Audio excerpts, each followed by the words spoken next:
Chapter 6. After the meal, the band tuned up their instruments, and the men and women came together.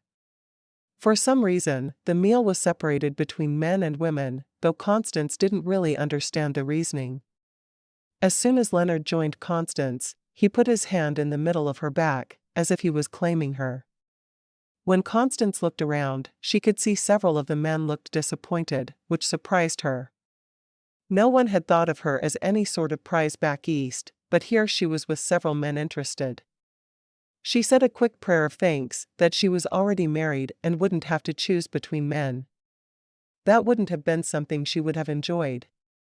When the first song's opening notes filled the air, Leonard held his hand out to Constance, and she smiled, nodding. Never having danced before, it was astonishing how very right it felt to be held in Leonard's arms and following his lead to the music. "Are there dances like this often?" she asked. He looked down into her glowing face and nodded. "At least once a month when the weather is good." "Oh, so nothing in the winter?" "Ma and Pa invite everyone over on Saturday nights during the winter months. We play cards or we dance. There's always something to do with a family as big as mine."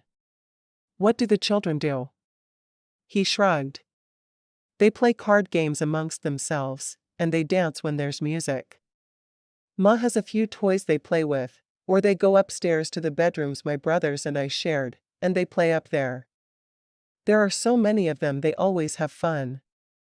"That sounds lovely." Constance looked forward to winter nights with his family. It sounded like her life would be full of activities, and that pleased her. Once a week was enough to spend like that, though. She preferred her quiet time with Leonard. The change of pace every week would be nice. "What about the other weeks during the summer?" "My siblings will invite us over. It's usually just two families getting together, though. I turned down most of the invitations because I felt so alone, but now that we're married, I'll happily accept." "It'll be nice to have your family over as well," Constance said, thinking of the elaborate meals she could make. The song was over, so they returned to Peter, Luke, and their wives. Betty grinned at Constance. "You looked like you were having so much fun." "I've never danced before," Constance admitted. "I had no idea how much fun it was to be on the dance floor, instead of watching as I leaned against the wall." Betty laughed. "I was a wallflower too." She elbowed Peter. "He never could get up the courage to ask me to dance, so I stood there, waiting for what seemed like forever." "So how did you finally get together?" "I asked him to dance. He refused, but asked if he could take me for a walk the following evening." Betty shook her head. "He was afraid to dance in public until I taught him how much fun it can be." Peter shook his head. "I'd had my eye on her for a long time. I guess I just wasn't sure how she felt about me, so I didn't ask." "What about you?" Constance asked Caroline. "Did Luke ask you to dance?" Caroline shook her head. "Luke told me he was going to marry me when we were 10. I told him he'd have to ask properly, so when we finished school, he came to me, dropped to one knee, and asked me to marry him. There was no real courting. We just always planned to marry." "That's sweet," Constance said. "I thought so." Caroline looked up at Luke, and the look was so loving, Constance almost felt as if she was intruding on a private moment. Leonard shook his head. "Nah, the way we did it is more romantic. We agreed to marry sight unseen." He slipped his arm around her waist and kissed her cheek. "Our story is special to me in every way." Constance smiled at him. She wasn't sure she agreed, but that was all right. She was happy with her marriage. How could she have any complaints when she was married to such a caring man? After the dance, Leonard took Constance home. "You seem to have enjoyed yourself." "I did. I'm glad I got to meet your sisters-in-law before everyone else in the family. I'm a little nervous about church tomorrow." Constance felt strange admitting it, but he couldn't help her if he didn't know how she felt. "Oh, don't worry. My family is going to love you. She looked at him for a moment in the light of the full moon, but then she shrugged. I certainly hope so. What she really wanted, though, was his love. Not sure she'd ever get it, she'd have to settle for his family loving her. For their midnight meal, she served the chicken and dumplings she'd reserved from her contribution to the church social. She wasn't sure if he'd eaten it at the gathering, but she wanted him to try it, so he could see she was a superior cook to his friend's wife. Leonard frowned at his plate. I've had a lot of chicken and dumplings meals this week. But they were all made by your friend's wife. This was made by me. Tears sprang to her eyes, but she blinked them away. Constance felt chastised for cooking her favorite meal for him, and it stung a bit. I guess. He stuck his spoon into the food. I'll survive it. He took a bite and nodded. This is really good. He could tell he'd upset her, and he wanted to make it better, but he didn't know how. Best chicken and dumplings I've ever had. But you don't like chicken and dumplings? She asked. They're not my favorite. I really am a man who loves his beef. I'll try to do better in the future, she said, her voice sounding a little off, even to her own years. We've only been married 5 days. You can't know everything about me. I would if we'd courted like a normal couple. Constance had already felt like her marriage to Leonard was inferior, but his not liking chicken and dumplings made it even worse. We are a normal couple, he said, covering her hand with his. Just because we met differently than my brothers met their wives, I don't think our marriage is any less than theirs. She nodded, but didn't meet his eyes. She felt as if all her hopes and dreams had been squashed by his words. Maybe she wasn't going to live happily ever after, no matter what her fantasies had been about this marriage. Asterisk. Constance was still feeling a bit less the following morning. They were up earlier than they usually were so they could be on time for church, and Leonard didn't seem to realize anything was even wrong. That was good, she guessed. That way he wouldn't try to fix something or pretend to feel something he didn't. On their way to church, he talked about all of his brothers. Amos is the oldest, then comes Peter, Jack, Stan, Charles, and Luke. All are married. All have at least 3 children, sometimes 4. And then Amos has 5. She nodded. That's a big family. It is, but it's a fun one. I'm so excited about you meeting my ma. Betty and Caroline said I should call her Ma Berry. Yes, that's what she has all her daughters-in-law call her. That way there's no confusion when the women mention Ma. Constance smiled. I think it's a good way to do things. Leonard parked the wagon on the church lawn and helped Constance to her feet. If I wasn't expecting an invitation for Sunday dinner from Ma, we would have walked. It's a beautiful morning. Yes, it is. I think I'm going to like your South Dakota. He offered her his arm, and she took it. They walked into the church together, his eyes scanning the small crowd there. There she is. He walked toward one side of the church and stopped in front of an older woman. Ma, this is my wife, Constance. Constance, this is my ma. He had a huge grin on his face as he introduced the two of them, excited they were finally meeting. Mrs. Berry looked Constance up and down. You look too skinny to have babies. She put her hands out and grabbed Constance's hips. Maybe you can do it. Looking at her son, she said, don't get too attached to this one. You may need to have someone waiting for you after she dies in childbirth. Constance was horrified by the words, wondering what her new mother-in-law was thinking to say that. I'm built like my mother, and she's had 3 children with no problem. Time will tell, won't it? Constance looked behind her for Leonard, trying to see if he'd stand up for her, but to her amazement, he was across the church, talking to some men. It's a pleasure to meet you finally, Mrs. Berry. A grunt was the response she got. Constance longed for something to say to the woman, but no words were forthcoming. 2 minutes went by that way, seeming like forever. And then Betty and Caroline were on either side of Constance, Betty saying brightly, "Good morning, Ma Berry. I see you've met our Constance." Mrs. Berry nodded. "I did. Isn't she lovely?" Caroline asked. "I suppose you'd call her that," Mrs. Berry said. She looked down her nose at the three women in front of her. Betty took Caroline's arm. "Is it all right if I introduce her around? I'm sure everyone is dying to meet her." "I suppose that's fine." With that, Betty pulled Constance away from their mother-in-law. "You okay?" Betty whispered. Constance nodded. "I think so. She measures all of our hips the same way, and she always announces we'll die in childbirth," Caroline said. "It seems to be a rite of passage."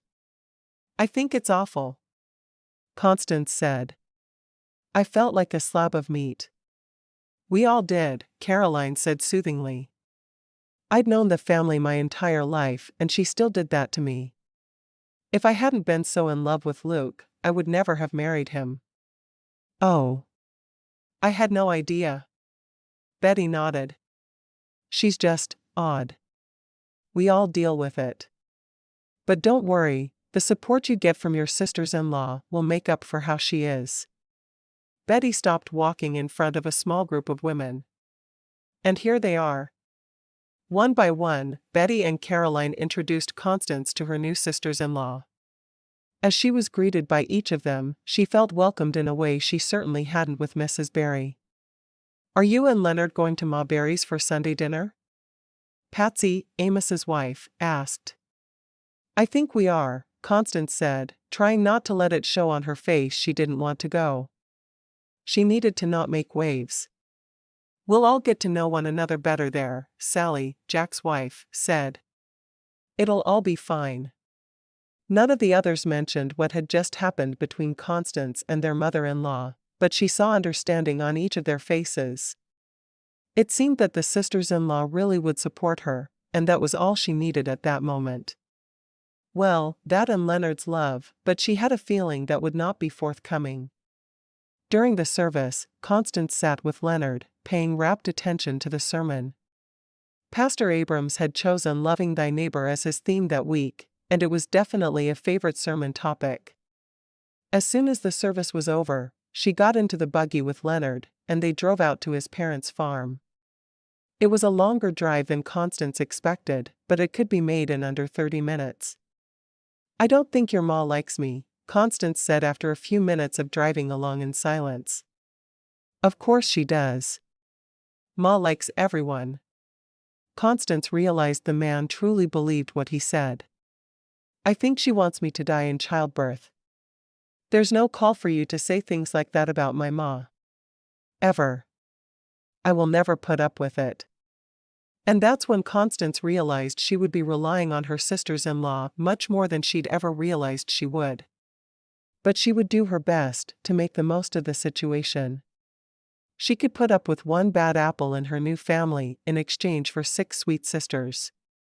At the house, Leonard set the brake and helped Constance down. "No bad talk about my ma. You hear me?" He was starting to think he'd made a mistake by marrying Constance. If she was going to say bad things about his mother, he didn't know what to do. Once they were inside, Constance immediately asked if she could help with anything, and Mrs. Berry pointed to a hook where multiple aprons hung. Constance donned one before looking to her mother-in-law to see what she should do. "You can peel the potatoes," Mrs. Berry said, and when Constance looked, she saw an entire mountain of potatoes ready to be peeled.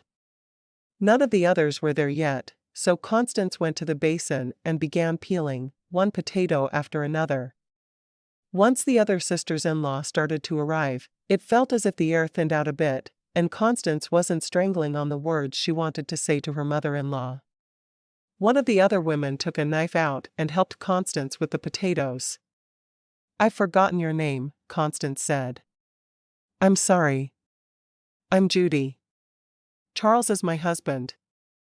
"Thank you for making it clear how you fit into the family," Constance said. "It's hard to keep track of everyone." "Oh, I know. It's a big family. What about your family? Constance asked. Is it as large? Judy shook her head. No, I was an only child. My ma wanted a handful, but she died when I was 3, and pa never remarried. So it was just me and my pa. He's remarried now, which I think is good, but we spent a lot of years with just the two of us. I think he was relieved when Charles asked for my hand. It made it easier for him to move on with his life. He has 3 more children now. I think that's lovely. He must have really cared about you to remain alone for so long after your mother died. Judy smiled. He's a good father. I'm glad. So does he have children around the same age as yours? Constance asked, thinking about how odd that would be. He does. My eldest is older than any of his 3 with his new wife. I have the youngest out of us though. My little girl is just 18 months.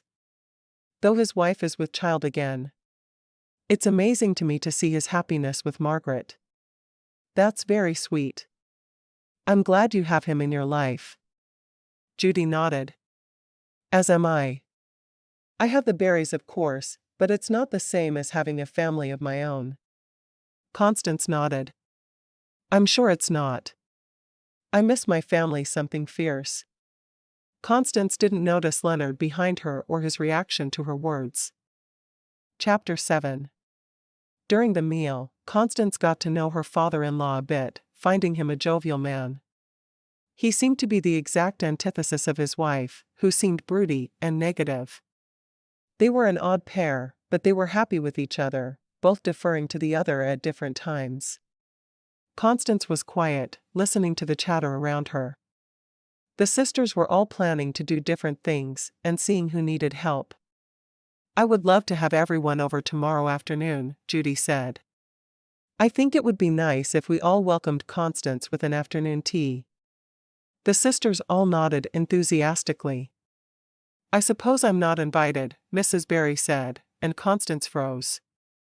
She hoped the woman wouldn't want to join them, as she seemed to dislike everyone so much. Of course, you're invited, Ma Berry. Would you like to bring one of your cakes for our dessert? I think it would be better if we all learned what Constance's cooking is like. Constance, you bring the cake. Yes, ma'am, Constance said, not wanting to cause any tension. I enjoy baking. Mrs. Berry let her eyes rest on her newest and youngest daughter-in-law. Well, then you may bake for all of us. I'll have to bring my 2 little ones, Caroline said. They're not in school yet. She gave Constance a sympathetic glance. Where are the children? Constance asked, only then realizing the children weren't seated with them. The men make them a huge table out of 2 sawhorses and some sheets of wood. They can be messy while they eat, and there's no mess to clean up. Old Rebel cleans it up for them, Betty said. It's a good arrangement. Mrs. Berry snorted. Anything that keeps food off my floors is a good arrangement. She looked at Constance. If you drop any food, know that you will be sweeping it up yourself. Yes, ma'am, Constance said. What other words were there? She couldn't believe Leonard couldn't see how his mother was treating her, and apparently all of her other daughters-in-law as well. Everyone pretended that nothing untoward was said, but it obviously made the other sisters as uncomfortable as it made Constance. The men must be so used to the way Mrs. Berry said things that no one took offense. After the meal, Constance volunteered to sweep. She hadn't dropped any food, but she was willing to do her part in keeping the old woman happy. Surely she would be happier once her house was clean again. With all 7 daughters-in-law working to clean the kitchen, there was nothing for Ma Berry to do but sit and watch, and she seemed to like it that way. Looking around the house, Constance noticed it was absolutely immaculate. Even though children had been there the night before. Surely her mother-in-law hadn't locked them in a room by themselves so they couldn't mess anything. After the meal, there was a bit of visiting, and then everyone was loading into buggies and wagons and heading home. How far from here do you live? Constance asked Judy as they were walking to their respective conveyances. The next farm over is ours. All of us live in a big clump here. All except you and Leonard. Judy leaned close. Just be happy Leonard had moved away from everyone else before you married, because you'd definitely be blamed for his absence otherwise. Constance grinned. It's good to feel like I'm not all alone in this. You are not at all. Any one of us would be there for you if you only asked. Just keep in mind we've all been there. It's not you. It's her. Thank you. Constance hugged Judy before turning and getting into the buggy with Leonard. She couldn't help but notice that he was already on the seat with the leads in his hands, and he had no intention of helping her up. After climbing into the buggy on her own, Constance covered herself with the lap robe. She had no desire to get her new dress dirty. No, it would stay as clean as it had been when she'd first donned it. As they drove away from the house, Leonard asked, "Why did you say that about Ma on the way here?" "She told me I was too small to birth children. That's all. I guess I just took it the wrong way." "You don't believe it anymore then?" Not wanting to lie to her husband, Constance shrugged. "She seems to like me as much as all of your sisters-in-law." He chuckled at that. "Well, maybe not as much as the others yet. You haven't given her a grandbaby." Constance smiled and nodded. What else could she do? She didn't want to cause problems with her husband, even if his mother wasn't the kindest person she'd ever met. "What will we do for the rest of the day?" she asked. "I don't know about you, but I was up much too early. I'm going to take a nap." She smiled. "I do believe I'll join you." He was her husband, and she was going to do all she could to make their marriage a happy one. Even if it meant that she would have to put up with his mother. Asterisk. The evening went well, with the two of them reading together in the parlor after their supper. Constance was very aware of Leonard watching her in a way he hadn't before that day, and she wasn't certain why, but she wasn't willing to rock the boat enough to ask. "Do you miss your family?" he asked out of the blue. She nodded. "Of course, I do. They're the people I've been with every day of my life. How could I not miss them? You have a new family now." His words were quiet but spoken authoritatively. "I do. But I can still love and miss my old family." Why couldn't he understand that her family was important to her, just the same as his family was important to him? "I guess I just never thought about you missing family from back east. I thought you'd come here, and mostly forget about them, and just be part of my family." She blinked at him, astonished by his words. "Would you forget your family if you moved to the east?" "Of course not. But that's different." "Why is it different?" She really didn't understand him. She'd thought they were a great fit, and now it seemed like he was turning into someone else entirely, someone who had no empathy for her situation at all. "Well, because you're a woman. You're supposed to leave your family and join your husband's. Why do you think you take on his family name and give up your own? Do you really think that's why?" she asked, getting annoyed with him. But she had to keep calm. She couldn't let her temper show this early in the marriage, or he'd put her on a train right back to Massachusetts. "Makes sense to me." "Well, I'm sorry I can't give up missing my family as quickly as you think I should. I do wish I could sit down with my mother and discuss the events of the day. I've been writing her, of course, but it's just not the same. A woman needs her mother. I think if you'd starting thinking of my ma as your mother, you would miss yours less. She's a wonderful mother. You'll see." Constance smiled and held her tongue. "I can see why you'd feel that way." Asterisk. Constance left for tea at Judy's house, before Leonard left for work. As much as she'd wanted to be with him the week before, that's how much she wanted to ignore him. Spending every moment together had once sounded like a dream, now it sounded ridiculous. She was going to enjoy her time with her new sisters and ignore her new mother-in-law. Leonard had given her directions out to his brother's home, and she went on horseback instead of worrying about taking a buggy. He'd wanted her to take a buggy, especially when she saddled the horse for herself. "I think you should take the buggy. There's no reason for you to ride around astride like a wild woman. There's also no reason not to. I'd walk to your brother's place if it wasn't so far. I promise, I can make it there and back without meeting an untimely demise."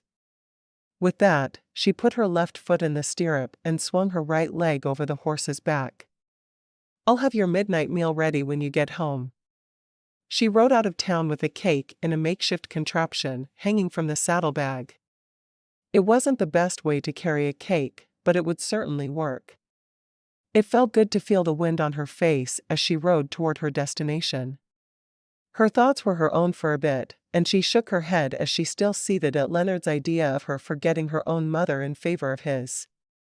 When she reached the farmhouse, she dismounted, pulling the cake from the saddlebag and looking at it for a moment. The frosting had smudged a bit, but she could easily fix that once she was inside. She'd made an angel food cake with a frosting she'd been making since she was a child. It was heavy on the lard, but she didn't think anyone would argue.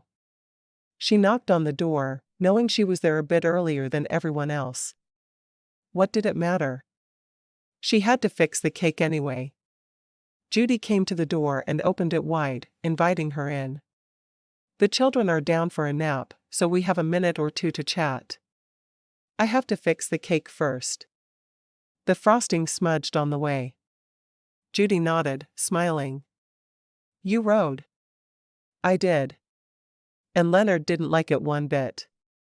He's very rigid in how he thinks things should be." Judy nodded. "All of the men in this family are. They get it from their ma." "How long should I expect to be under Mrs. Berry's intense scrutiny?" "She seems to hate me, but Leonard assures me she doesn't want me dead." Judy laughed. "She doesn't really want us dead. Her sons are the most important things in her world, and she wants them all to be happy, which means married with children. She just doesn't communicate very well. It does get easier as the years go by." Constance groaned. "Years. Lovely. It'll take years." Judy patted Constance's back as she put water on for tea. She also had a coffee pot going on the back burner. "Do you prefer coffee or tea?" "Tea. By far. I can't force myself to drink coffee yet." "Does it bother you that Leonard works so late?" Judy asked. "Not at all. I prefer to be awake later and sleep later myself, so I am happy he lives that schedule." Constance carefully used the knife Judy provided to touch up the frosting. "There. Looks good as new." Judy nodded. "It's a beautiful cake. Mine always come out flat. That's why I asked Ma Berry to bake for us today. I do wish she hadn't insisted upon coming." "It'll all be fine," Constance said, not sure if she was trying to convince herself or Judy. There was a slow stream of women and children arriving after that, and Constance was pleased she'd been there first. It gave her a chance to speak with each of the ladies as they entered the house. Last was Mrs. Berry, looking around her as if nothing was quite good enough. "You need to use more lye in your mop water, Judy. This house, well, it looks like it hasn't been mopped in weeks." "I mopped it right after I put the children down for a nap, Ma Berry." Constance looked around her. The house was clean. It wasn't immaculate as Mrs. Berry's was, but considering she had children underfoot at all times, it looked wonderful. "I think you do a great job," Constance said. A hush fell over the room at Constance's words, and she realized she'd spoken out of turn. "Are you contradicting me, child?" Mrs. Berry asked.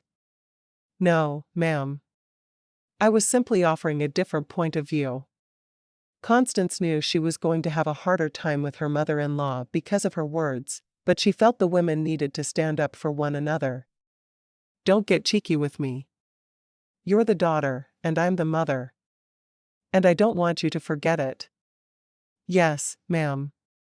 Constance thought she'd gotten off lightly in that exchange and vowed to try her best to do better, at least for the rest of the day. As she watched, the children who came were carried upstairs for naps, while the women whose children were in school stayed downstairs and talked amongst themselves. Soon they were all sitting around the table, and Judy had poured drinks for all of them. When she brought the cake out, it was obvious everyone was focused on the cake, worried that Ma Berry would take issue with it. "Why is there a hole in the middle of that cake?" Mrs. Berry asked Constance, seeming annoyed. "It's an angel food cake, which is my very favorite. I haven't made one for Leonard yet, so you'll have to tell me if it's good enough for him." "Are you getting cheeky again?" "Not at all. I really do want your opinion." Back east, Constance had won ribbons for her cakes at 2 different fairs. She'd gone against women who had been homemakers for 40 years, and still her cake was the best. Judy cut the cake into wedges and split it between the 8 of them. Ma Berry received the first piece, but Judy kept serving the cake all around. Once they had their pieces, they all watched as Ma Berry took her first bite. After a moment, Mrs. Berry nodded. "You bake a fine cake, Constance. You may serve it to Leonard." "That's good, because I baked 2 and left 1 at home."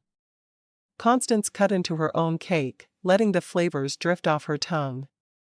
She'd passed her first test. Maybe Leonard didn't think she was being tested, but he was wrong. Her mother-in-law was deciding if she was good enough for her son. Chapter 8. After Mrs. Berry left, the other women looked at Constance. "I can't believe you got away with that," Betty said. Constance sighed. I didn't mean to contradict her. I just felt the need to stand up for Judy, who invited us all over for tea, and whose house really isn't dirty, no matter what Mrs. Berry says. Caroline frowned. "She hasn't asked you to call her Ma Berry yet?" "No." Judy sighed. "She will. And thank you for defending me, but don't feel like you need to put yourself in that situation again. I can handle her insults. I have for years. But she shouldn't be insulting you or anyone else." "Why does she do that?" The sisters all looked at each other. "I don't know why she does it," said Annie, one of the softer-spoken women. "She's just, well, she doesn't seem to be happy. I feel sorry for her most of the time." "You're much kinder than I am," Constance said. "I can't stand to be treated that way, and I don't think any of you should either." Judy patted her shoulder as she passed her to go into the kitchen and clean up their mess from tea. "I don't think you're going to be able to change her. But shouldn't one of us try?" Constance looked at all the other women. "Have any of you stood up to her?" "Am I the first?" Betty nodded. "I love Peter too much to make him unhappy." "I feel the same about Luke," Caroline added. "I guess that's where I'm different from all of you. I'm not in love with Leonard, not yet anyway. I want to be, and I hope he'll love me, but I only met him a week ago. I don't want him to be unhappy, but I'm not afraid to stand up to him or his mother." Constance was afraid she was coming across as uncaring, but she wasn't sure how to get her point across if she didn't. "I think you'll love him soon," Annie said. "You have a good heart. We can all see that. And we all appreciate you standing up for us, but I don't want you to make it worse for yourself. You never know what she'll do when she's confronted that way." "I suppose we're going to find out whether we want to or not," Constance said. "I'll try to be kinder. I guess I need to look at her and think of her as someone who is unhappy, and try to find a way to make her happy, instead of arguing with her opinions of things." "You get to make the choice," Betty said. "None of us are going to fault you for doing what you feel is right." Constance sighed. "Right now, I feel it's right for me to wash the dishes." Annie smiled. "I'll wipe them. I'll clear the table," Betty said. Together, the women made short work of returning the house to its clean state. When it was finished, Constance thanked Judy for the invitation. "I need to head home." I have no idea what I'm making for midnight meal tonight. Judy gaped at Constance. You make Leonard a meal at midnight? You're spoiling him. With the way I talk to his mother, maybe that's for the best. With that, Constance headed out, untying the horse she'd ridden from the tree in the front yard. She wanted to say it was her horse, but she had a feeling Leonard would take exception to that. All the way home, she thought about her rudeness to her mother-in-law, but she just couldn't make herself feel badly for it.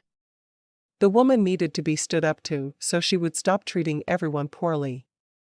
And if no one else was going to do it, she was. Asterisk. Constance had a beef pot pie on the table when Leonard came in from work. Something smells good. He called from the front door, where he hung his hat and coat. I hope it tastes good, Constance said, walking to the door and kissing him in greeting. Oh, it will, he said, grinning. I am thrilled with your cooking. Even when you make something I'm not particularly fond of, it's still better than other women make. Thank you. Constance went into the kitchen and served them each a piece of the pot pie. I'm not sure how you feel about pot pies, but I did make this one with beef. I appreciate that. I hope there are carrots and potatoes too. Those are my favorite pot pies. Yes, they're both in there. Constance watched as he ate his first bite. When he smiled and nodded before saying, "This is delicious. You may make this every night for a month." Oh good. I'm glad you like it. I do enjoy your cooking, I just really don't enjoy chicken and dumplings very often. I understand, she said, though she wished things were different. How was work today? Same as usual. I did my deliveries. All went well. How was tea? It was nice. Judy's house is beautiful, and my cake went over well. Your mother said it was good enough to feed you, so I can serve dessert tonight. I made 2 cakes. It must be really good if she said you could feed it to me. He obviously didn't understand sarcasm, but it didn't matter too terribly much. Let me know when you're ready for some. Have you had an angel food cake? He shook his head. No. I haven't. They're my favorite, and I've won blue ribbons for mine at fairs back east. Then I'm excited to try it. I hope you love it as much as I do. Once he was finished eating, she cut the cake and served them each a piece. It was her second piece of cake that day, and her mother would tell her she was going to be fat if she kept eating that way, but she didn't care. She never gained an ounce. She was more likely to be too thin. He took 3 bites, before pausing to take a breath. This cake is wonderful. He finished off his piece and looked at the cake sitting there on the table. Would it be too much to ask for another piece or 6? She laughed. How about 1? That way we'll have some tomorrow as well. Sounds reasonable. At the moment, I don't care about reason. I want more cake. Putting another piece of cake on his plate, she nodded. I had 2 today, so you should get 2 pieces as well. While he devoured his second piece, she cleared the table and started to work on the dishes. It seemed that all she did was clean, but she'd expected that as a wife. Her mother had taught her to be prepared for this life of hers, and she was pleased she knew how to do the important things. I'm going to the church for the quilting circle tomorrow afternoon, she said. He nodded. I thought you would. I don't know if any of my brother's wives go, but you should meet other people as well. I did have a lovely afternoon with all of the ladies, but it would be nice to know a few other women as well. And the church is the right place to meet God-fearing folks.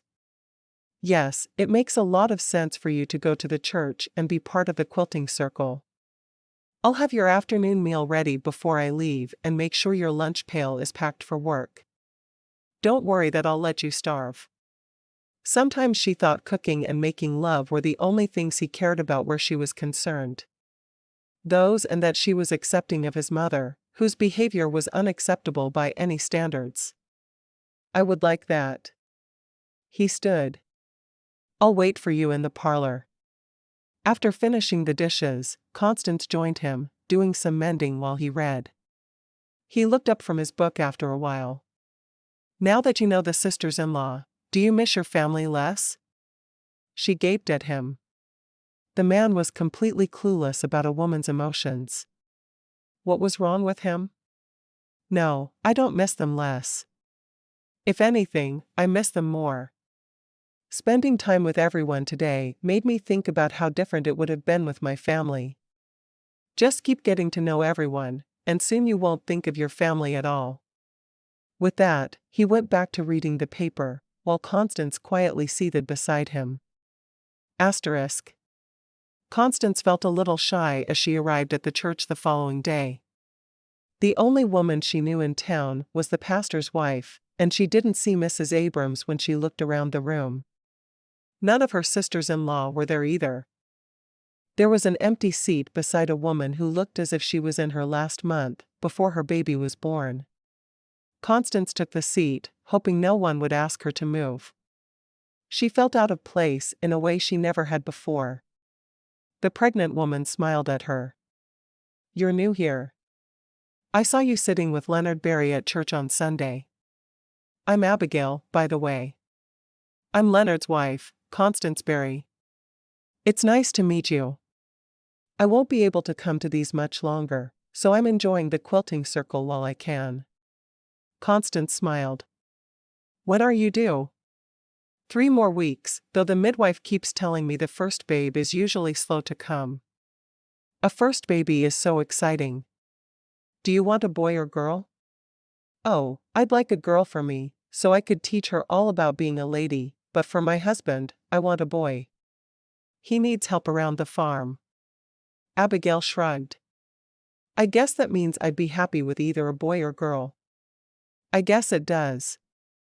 Well, I think it's wonderful. Do you have everything ready? I hope so. My mother is coming from Rhode Island after the baby is born. She's so excited to be a grandmother. I just wish she'd be closer so she could really know him or her. How long have you been away from your family? Constance asked, thinking what it would be like to be pregnant and not have her mother around. She didn't like the idea one whit. Bob and I got married 18 months ago, and I moved out here to be with him after that. He'd always loved the idea of having a farm, and I went along with it. Now I want my mother. I know I would feel the same way if I were you. Bob wanted to be here for the free land, and I couldn't argue with the price. So here we are. I'm just thankful there's a train coming through here so my mother can visit easily. As long as she doesn't mind spending a week on a train, of course. Constance covered the other woman's hand with hers. If you need help between now and your mother's arrival, you just let me know. I'm happy to fix meals or help around your home. I have plenty of time. My husband works at night. I may have to take you up on that. Bob doesn't think I should need help, but the babe is getting so big it's hard to do anything. I know if I was a good wife, I'd just be able to push through it all and do what needs to be done, but it's so hard for me. I will be there anytime you need me. I would love to help you. Then I will not be afraid to ask if I really need it. Mrs. Abrams hurried in then, taking the only empty seat in the circle. Let's start with a prayer, and then I'll introduce our new member. After the prayer, she nodded to Constance. Constance Berry recently came here from Massachusetts to marry Leonard Berry. She'll be joining our sewing circle, and she is, of course, now part of the huge Berry clan that seems to be taking over our part of South Dakota. Everyone laughed, and Constance smiled. Thanks for the introduction, Mrs. Abrams. They went in a circle and each woman gave her name and told one thing about herself. Most said things related to their husbands. I'm a farmer's wife, or I'm Doc Braddock's wife. When it came time for Constance to say something, she mentioned Leonard and told how she'd come to town as a mail-order bride. Many of the women seemed intrigued at the idea. I'll be asking you more about that later, Abigail said. I'm happy to answer any questions. After that, they mostly talked to their neighbors. "Are you happy here?" Abigail asked. "I'm afraid to answer that prematurely," Constance said. "Leonard is a good man, and I think I will be happy, but I don't know just yet. I hope you love it here. I still don't know how I feel about South Dakota. I miss my home and family so much." Abigail's hand went to her burgeoning belly. "Especially now. We'll have to decide and let each other know the answer." After the quilting circle, Constance went to the butcher to pick up meat for the next couple of nights. She'd decided on a beef stew for that night, knowing it would please Leonard to have beef again. It was a good thing he made good money, because his love for beef wasn't as economical as she would have chosen to eat. When she got home, she started the laundry. She knew it would be better to do during the day, but these were her hours to work, and she was going to take care of her wash. By the time Leonard was home from work, the stew was ready, and she was very tired. Her mother had always handled the wash, and she'd helped. It had never been her chore before, and she realized that day how hard it really was. Washing, then rinsing, and then hanging everything on the line had her exhausted before she'd even started to cook their midnight meal. Leonard came home to the smell of beef stew, and he let his nose carry him to the kitchen. "That smells absolutely delicious. I don't know how you manage to make something good every single night." She smiled, going to the table with their bowls of stew. "I probably won't be up terribly late tonight. I did the laundry today, and I've never done wash by myself before." "Are your arms sore?" he asked. He knew his mother had always had sore arms after doing the wash. "Yes, they are. I'll be all right though. As long as I can go to bed early." "Then that's exactly what you should do." Chapter 9. As the next few weeks went by, Constance was more and more attached to Leonard, but she kept a part of herself distant as well. He had such strange ideas about her adopting his family as her own that she wasn't sure if they could be completely compatible, but whether they were or not, she knew she was in love with him. A note was delivered to their door shortly after they woke up on a Thursday, and when Constance read it, she couldn't help but smile. "My friend, Abigail, had her baby. The midwife wants her to rest as much as possible for a few days, so I'm going to go over and help her with her cleaning and cooking. I'll take care of my chores here first, but I'll spend a lot of time helping them." Leonard frowned. "It's good to help a neighbor, but I like knowing my wife is here waiting for me. I promised I would help if she needed me." "You don't want me to break my promise, do you?" He shook his head. "No, but next time you should check with me before you promise something like that." Constance bit her tongue, which had become a common practice in the time she'd been in South Dakota. She simply gathered the things she would need to help, and prepared to go. Leonard sighed. "You really don't think you need my permission, do you? To help a neighbor and do my duty as a Christian?" "Not at all.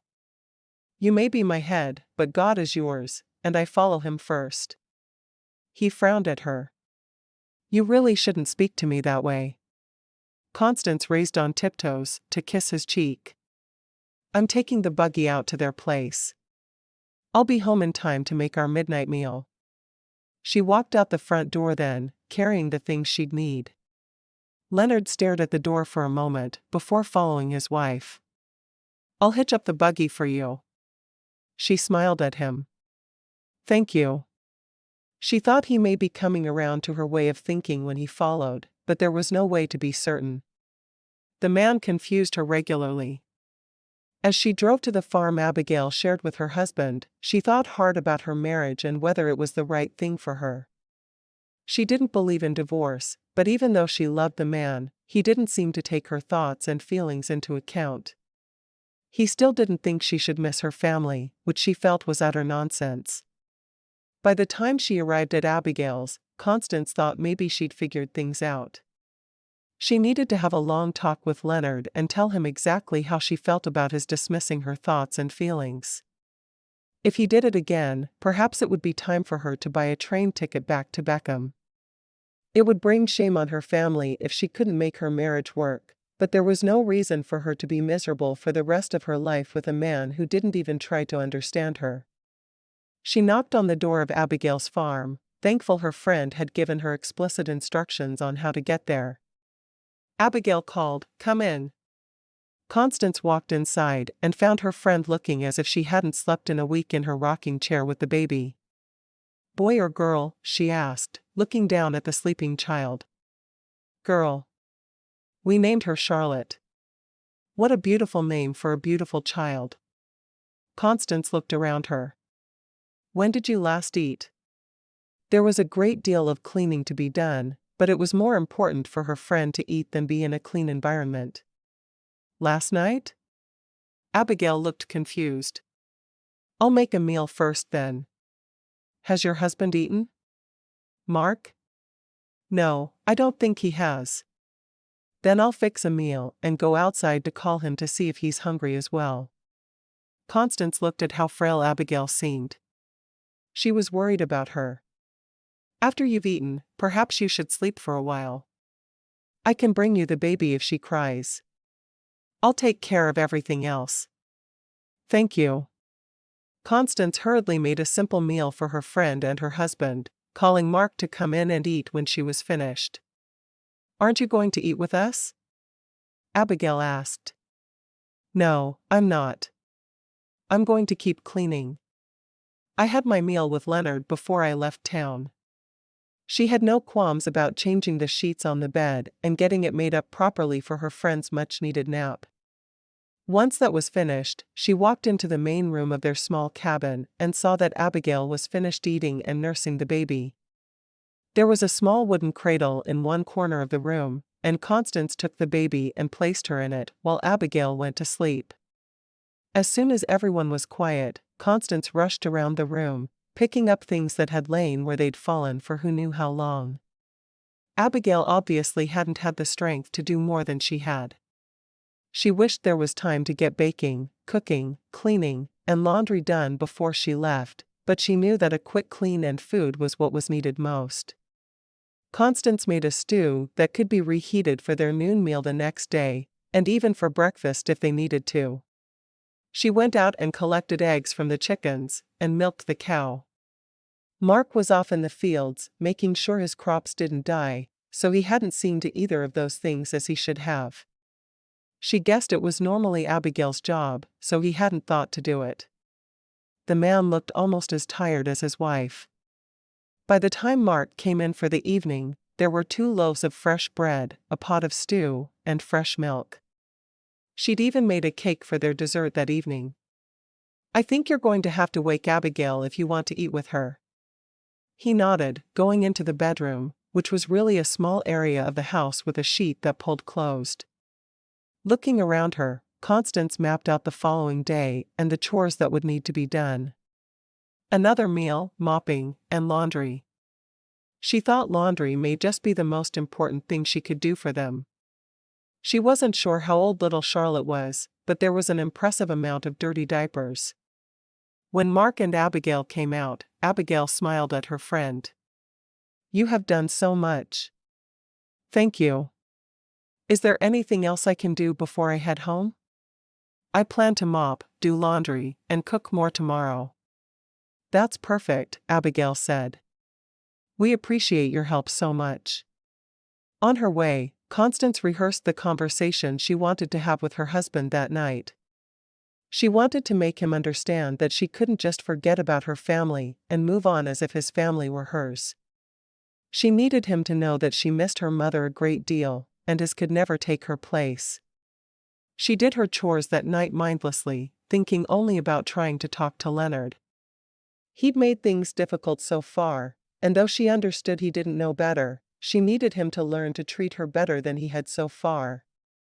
She wasn't going to be able to stay married to a man who didn't at least try to understand her feelings. She made roast beef and mashed potatoes, which she knew was Leonard's favorite meal, and a fresh loaf of bread. When Leonard came in that evening, she could immediately tell it wasn't the night for their conversation. He'd obviously had a hard day at work. "What happened?" she asked. He groaned. What didn't happen? I broke a wheel and had to change it in the dark, which is never particularly easy, and one of the horses was feeling cantankerous. It was a hard night altogether. I'm sorry. Does it help that I made your favorite meal? That always helps. He wrapped his arms around her and held her close for a moment. You are the brightest spot in my day. She rested her head on his shoulder, feeling a little better with his words. I'm glad. How are your friend and the baby? He asked. She's exhausted. I'm a little worried about her. The baby seems to be doing fine. It's a little girl they named Charlotte. I like that name. I do too. She walked into the kitchen, well aware that Leonard was following her. I did a quick clean, but there needs to be more. I don't think she was able to do her spring cleaning this year. I'll catch up her normal cleaning and laundry tomorrow, but I think I'm going to have to do her spring cleaning as well. I'll be going out on Saturday and Sunday so I can make sure they eat. Abigail couldn't remember for sure the last time she'd eaten. He frowned. It sounds like they need a lot of help. Do you think Mark would like my company in the fields? The first few years out here are so hard. I'd like to be able to do what I can to help. I think they would appreciate that a great deal. I know farming isn't your favorite thing, but it's worth it to help a neighbor. He nodded. It is. I always feel so good after helping someone that way. I know I'll be happy once I've done it. Good. I'll let them know you're planning to help. He sat at the table and gratefully accepted the food she served. Thank you. Maybe this will help my mood a little. It really was a hard day. I hope it does. I mixed a little bit of honey into the butter today. It'll help make the day-old bread taste perfect. I appreciate how you always think about me and try to put me first. I know it's not always easy with other people needing you as well. You're my husband, she said simply, thinking that explained everything. A good wife always saw to her husband's needs before doing anything else. I thank God for that fact every day. Constance smiled at that. We're going to be able to have a wonderful marriage if we work on it together. Work? Our marriage is perfect just the way it is. Constance didn't respond to that because she didn't know what to say. They did need to work on their marriage. Of course they did. She needed to know that he was thinking of her and her feelings. He needed to know she would never be able to accept another family to take the place of her own.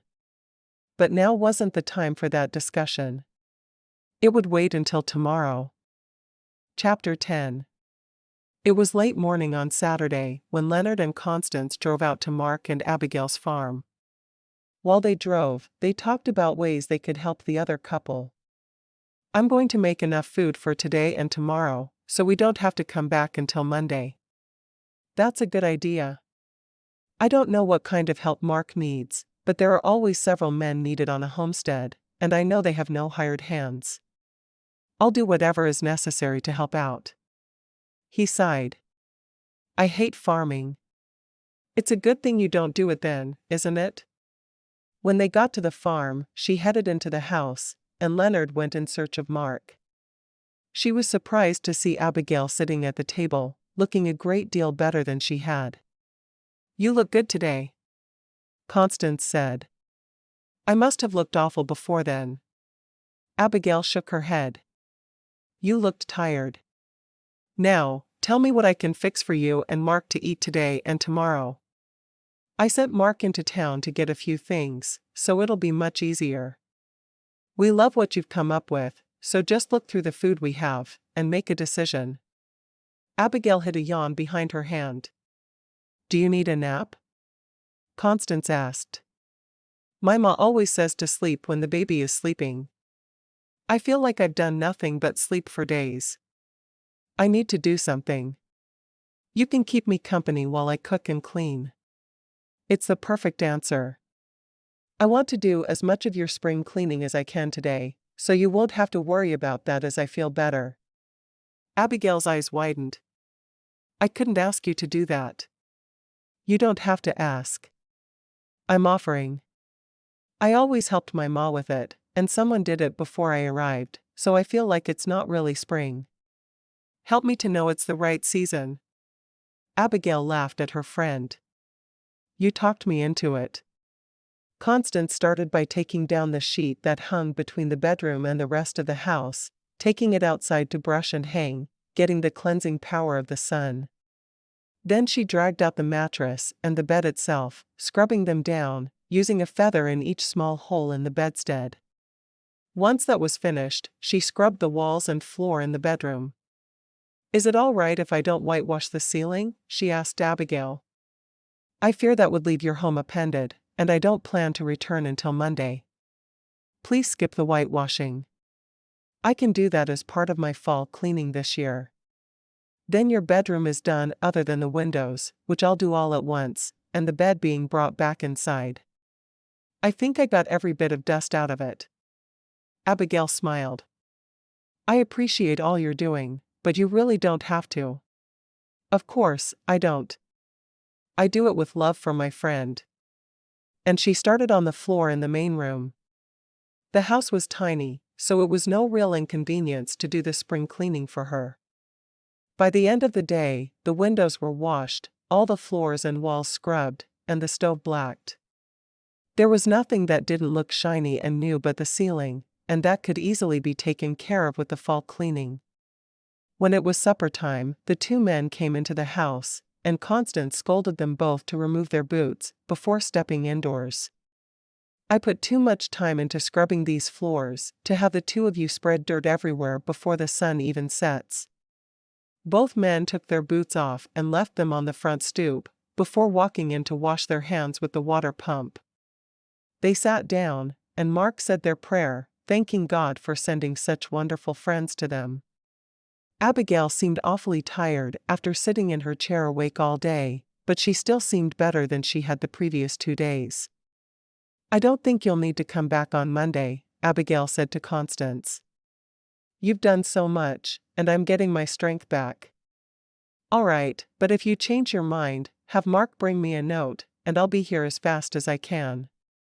Before they left, Leonard looked at Mark. We're going to go choose one. Mark nodded. We certainly don't need them all. Choose what? Constance asked. Leonard just smiled, taking her hand and pulling her out the door and toward the barn. Once inside, he led her to an empty stall, and there she saw what he meant. For small kittens. Mark says they're all weaned, and we just need to choose which we want. Constance clapped her hands together, excited that he'd remembered her request from her first week in Sioux Falls. They're adorable. Well, pick one. I want to get home before midnight. Why? She asked, cheekily. You are never home before midnight. He chuckled. Just pick a kitten. How old are they? She asked, sinking down on the straw and looking at the fluffy little creatures. Mark said 8 weeks. So they're ready for new homes now. Oh, I want them all. Reaching out, she picked a little calico kitten up and tucked it under her chin. When the kitten purred, she smiled. I want this one. Leonard took the kitten from her, turning it over onto its back. It's a female. All right. Constance looked at him. Is this one the one you want? He shrugged. I don't care one way or the other. Then I'm taking this one. Thank you for arranging this for me. I thought it might make you a little less lonely for your family. Her breath caught as she stared at him. You understand I'm lonely for my family now? He nodded. I can't expect you to forget where you came from just because you're here with me now. I'm sorry if I made you feel like you weren't allowed to miss them. Tears sprang to her eyes. He finally seemed to understand. Finally. He may never understand about his mother, but that was all right. She could deal with a persnickety mother-in-law, as long as she had a happy marriage otherwise. Thank you. Taking the kitten back from him, she cradled it close to her, keeping her eyes averted. She didn't want him to know she was crying. It would be hard to explain. Cuddling the kitten the entire way home, she thought about what to name the beautiful little kitten. Finally, she came up with a name that seemed to fit the sweet creature. I'm going to call her Felicity. Because she makes me happy. That's a perfect name for her. Leonard truly didn't care about the kitten's name, and he was still unsure about having her in the house, but she made Constance so happy, and that was important to him. Once they were in the house, she set a shallow crate out for the kitten to do her business in, and pulled in some dirt from the backyard, until they could find some sand. Then she found 2 small bowls in the kitchen, filling one with water, and the other with meat. The kitten had no trouble knowing what to do with those things, and she hurried to the water bowl, slurping at the liquid, and falling face first into the water, which made Constance giggle. I'll have to make her a pillow to use for a bed. Leonard shook his head. They just use straw in a barn.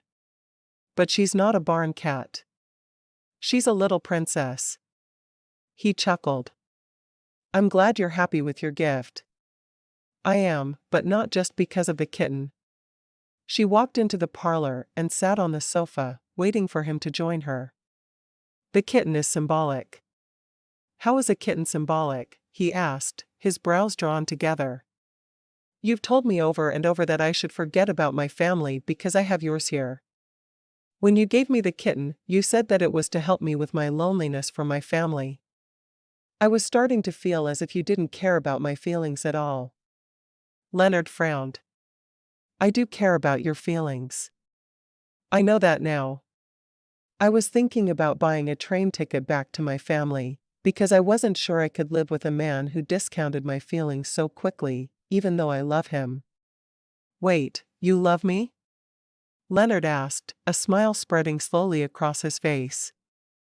Of course I love you. Do you think I'd have put up with you for this long if I didn't? He chuckled. I guess I'm not perfect. No one is. She sighed. I can easily deal with how your mother treats me, as long as I know I have your love. I've seen Ma with you. She treats you just like she does her other daughters-in-law. She loves you. Constance shrugged, not willing to argue about it when she felt like she'd just won a huge victory. If you say so. I love you, Constance, Leonard said softly. I know you think my brothers have more romantic stories about how they got together with their wives than we do, but I think ours is special. You are the woman I imagined when I wrote that letter asking for a bride, and I've been happy with you since the moment you arrived. She frowned at him. But you didn't choose me. Perhaps not, but I choose to keep you and to love you. You are the woman I want beside me every day of my life. She wrapped her arms around him and pulled him down for a kiss. And I choose to love you every day. He sighed happily. Epilogue. Constance struggled into a sitting position on her bed, Abigail and Caroline at her side.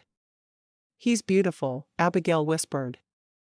Constance looked down at the baby in her arms, trying to fathom how this little miracle of life could possibly be hers. The most beautiful baby in the world, she said softly. Caroline smiled. I agree. But in a month, I get to have the most beautiful baby in the world. I suppose I could agree with that. Constance reached out and squeezed Caroline's hand, not able to quite reach Abigail. Thank you for being here for the birth. I owe you so much, Abigail said. I never would have made it through after the baby was born without you. Felicity peeked her head up over the bottom of the bed, staring at Constance. She'd obviously been frightened by the screams she heard. I'm okay, Felicity. I promise. With the reassurance, the cat ran off to the other room. We need to go get Leonard and Ma Berry, Caroline said. They're going to want to see the baby, and know its gender. Yes, they will. Thank you for coming when the midwife couldn't.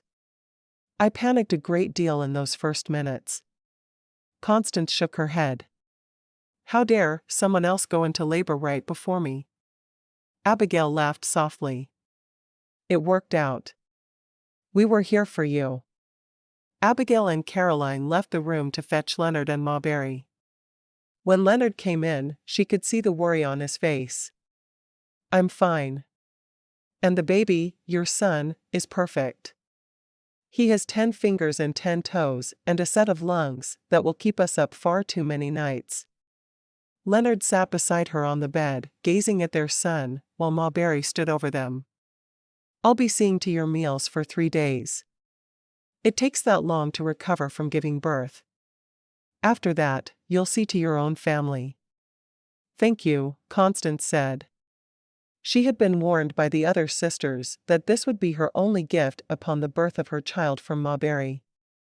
"I really appreciate it. I'll stay in one of the upstairs rooms until you are capable of caring for Leonard and the boy on your own." With that, Ma Berry left the room. Leonard shook his head. "She didn't even ask what we're going to name him." "I know she didn't." "That's all right. What shall we name him?" Constance asked. She'd finally gotten used to his mother, and she could tolerate her ways. "I'd like to name him either Michael after my father, or David after your father." Constance smiled. "I like both names. Let's name this one Michael, and the next boy will be David." "You're willing to have another baby?" he asked. "I'm not sure I'm ready for that. You were in such pain. I could hear your screams from outside." "Of course, I'll have another. I barely remember the pain. The baby made the whole world melt away as soon as I held him." "Michael. Michael Leonard Berry. Thank you for my son. I hope we can have many more."